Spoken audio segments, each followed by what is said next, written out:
inilah dari ketiga jenis bebatuan itu yang nantinya akan terjadi proses transformasi ya, bukan transformer ya. Ya, jadi transformasi inilah yang nantinya karena adanya pengaruh perubahan suhu. Jadi pertama kita melihat asal bebatuan itu dari batuan beku, yaitu di mana terjadinya solidifikasi atau pembekuan dari magma cair. Makanya kita sering lihat ada bebatuan yang batu-batu ya di daerah dataran tinggi gitu ya. Kalau sering main ke daerah dataran tinggi gitu yang sudah jalan-jalan ke apa namanya ke Jogja, ke Merapi akan bisa melihat tanah yang berasal dari bebatuan karena batuan beku itu akan berbeda dengan batuan sedimen gitu. Nah, inilah yang akan cikal bakal yang ketika kita akan melakukan suatu analisis tanah kalau kita orang tanah gitu ya, maka itu akan jadi salah satu rujukan bahwa oh ini dulunya pernah karena ada pengaruh luapan magma atau ada dulu pernah terjadi letusan gunung berapi. Makanya sekarang kalau istilahnya berkah di balik musibah seperti yang dirasakan oleh gunung berapi oleh Jogja gitu ya. Sekarang sudah berapa tahun dari kejadian 2010 tahun terakhir ini itu terjadi peningkatan. Di situ letak berkahnya gitu ya. Berkahnya kenapa? Awalnya mungkin terjadi kemerosotan dalam hal ekonomi, terus dalam bidang pertanian gitu, banyak tanaman yang mati, yang gagal panen, bahkan peternakan juga banyak mati. Tapi alhamdulillah sekarang kalau kita pernah main ke Jogja ya, itu meningkat perekonomiannya karena wisata, karena pertanian gitu ya. Terus dan semuanya yang sosial budaya yang mempengaruhi musibah tadi gitu. Makanya kalau ingat batuan beku, ingat aja letusan ya, letusan gunung berapi yang akan menghasilkan magma, di mana itu akan terjadi pembekuan atau solidifikasi. Itu yang perlu diingat ya. Kalau tadi mau ini nanti kita ulang kembali di kelas ya video tadi biar lebih jelas. Karena kalau saya menunjukkan batu secara langsung di perkuliahan kayaknya agak susah nyari batu-batu itu ya. Nah, terus selanjutnya batuan sedimen tadi ya. Sedimen tadi kita sering lihat banyak ya di daerah terutama daerah seperti tadi ya, di daerah kali gitu ya. Banyak sekali batuan-batuan pasir ya, batuan apa tadi yang disampaikan. Karena saya walaupun ini video yang saya tayangkan bukan milik saya, jadi saya harus mencatatnya kembali supaya bisa disampaikan di sini karena keterbatasan video yang tidak bisa didengar dengan baik. Nah, tadi salah satu oh ya batu konglomerat gitu. Apa sih yang membedakan batu pasir dengan konglomerat tadi gitu. Nah, itu akan terlihat dari bentuk pasir ya kalau konglomerat tadi asal muasalnya dia di atas pasir yaitu karena adanya kerikil yang terbentuk akhirnya terbentuklah batuan endapan atau sedimen ya. Terus tadi ada pengamatan yang di video tadi mengenai contoh dari batuan metamorf ya. Nah, tadi kan batuan metamorf itu adalah batuan beku atau sedimen yang telah mengalami transformasi atau perubahan rupa. Sehingga ini ada pengaruh dari perubahan suhu, tekanan, cairan atau gas aktif. Seperti tadi disampaikan, contohnya adalah batuan marmer, di mana ketika ditetesi ditetesi cairan HCl, ya, satunya lagi batuan kuarsit. Nah, batuan marmer itu tadinya itu adalah batuan gamping, ya, yang sehingga dia berubah karena ada tekanan, karena ada pengaruh suhu ya, maka dia terbentuklah menjadi batuan marmer.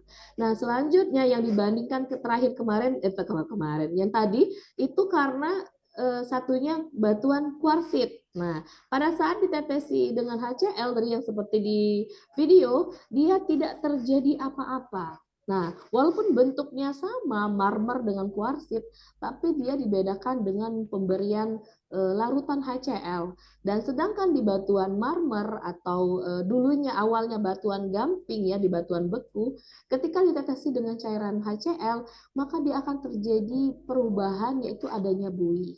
Nah, di situ kita bisa membedakan ya jenis bebatuan.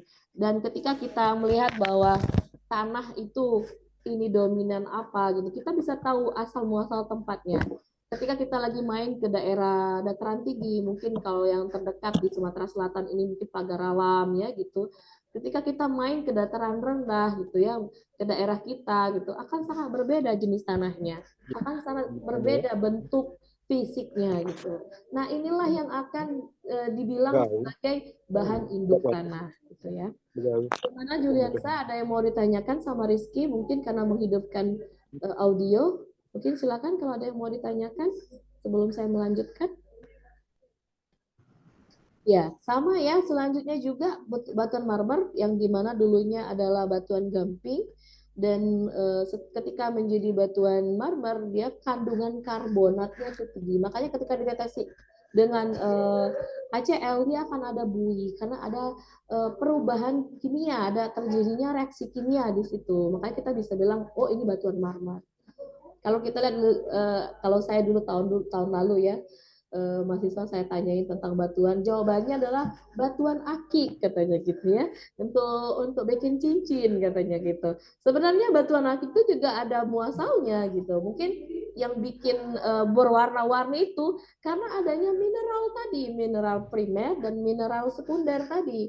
Kalau misalnya kita lihat kandungan silikanya banyak, maka kita akan bisa bilang, wah itu bisa saja karena pengaruh batuan beku, karena pengaruh lava tadi. Nah, itu Masya Allah ya, Allah menciptakan apa ya, hanya hanya hanya bentuk batu, dan batu ini perlu diketahui ya, dia akan hancur sebesar apapun jika ada tekanan, jika ada pengaruh, entah itu suhu, entah itu ada gas aktif dan sebagainya, maka dia akan hancur dan akan menjadi lapisan tanah. Jadi kalau hatinya yang beku, membatu gitu ya, banyaklah didoain. Makanya benar kata orang, ketika hatinya keras gitu ya, sikapnya dan sebagainya, doain aja, nggak perlu ngapa-ngapain, nggak perlu ngoceh-ngoceh, nggak perlu ngapa-ngapain, kita cukup mendoakan. Karena sebaik-baiknya doa nanti, khususnya doa ibu ya, itu sangat mujarab dan bisa membuka hati manusia yang keras seperti batu gitu ya. Mungkin itu ya untuk perkuliahan kita.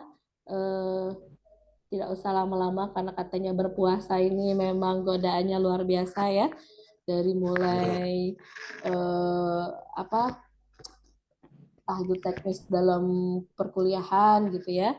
Tapi saya berharap setidaknya hari ini puasanya diisi dengan informasi dan ilmu ya. Semoga apa yang saya sampaikan tentang batuan tadi sebenarnya filosofinya luar biasa gitu ya. Bayangkan kalau kita melihat bahwa tanah itu sebenarnya ujuk-ujuk jadi tanah gitu, seperti film kartun yang ada magic gitu ya, tring langsung muncul ada tanah lapisan, tidak semudah itu. Saya sudah bilang bahwa 1 sentimeter tanah yang terlapis di bumi ini itu perlu butuh waktu ribuan tahun. Bayangkan kalau kita sekali saja merusak bumi ini dengan tidak menjaga lingkungan, otomatis maka yang kita lihat bukan lagi urusan masalah tanah, pasti urusannya manusia dan sekitarnya. Bukan cuma manusia ya, tapi makhluk lainnya ya, di antaranya tanaman dan hewan gitu. Bisa saja makhluk gaib juga terganggu gitu ya, karena pohonnya juga diambil tempat tinggalnya gitu ya. Wallahu bisa, mungkin itu yang bisa saya sampaikan. Semoga bermakna informasi perkuliahan hari ini. Mohon maaf lewat 6 menit ya perkuliahan selanjutnya, dan saya cukupkan karena saya tadi sudah mengambil dokumentasi, dan mohon maaf lahir batin ya, mungkin entah masih masuk atau enggak ya Zoom pertemuan selanjutnya, tapi kalau untuk Zoom ini saya mohon maaf lahir batin gitu ya. Selamat berpuasa bagi yang menjalankan. Terima kasih atas perhatiannya ya. Terima kasih sudah mendengarkan ya. Meskipun ada yang sambil ini ya sambil ngapain gitu ya, sambil tadi saya lihat kayaknya lagi ngebengkel gitu ya. Gak apa-apa, yang penting sudah mengikuti dengan baik. Terima kasih atas perhatiannya dan saya cukupkan. Wassalamualaikum warahmatullahi wabarakatuh. Waalaikumsalam. Waalaikumsalam warahmatullahi wabarakatuh. Wabarakatuh. Sekar ngantuk Sekar. Tidak, Mbak. Cek ini lah, Mas.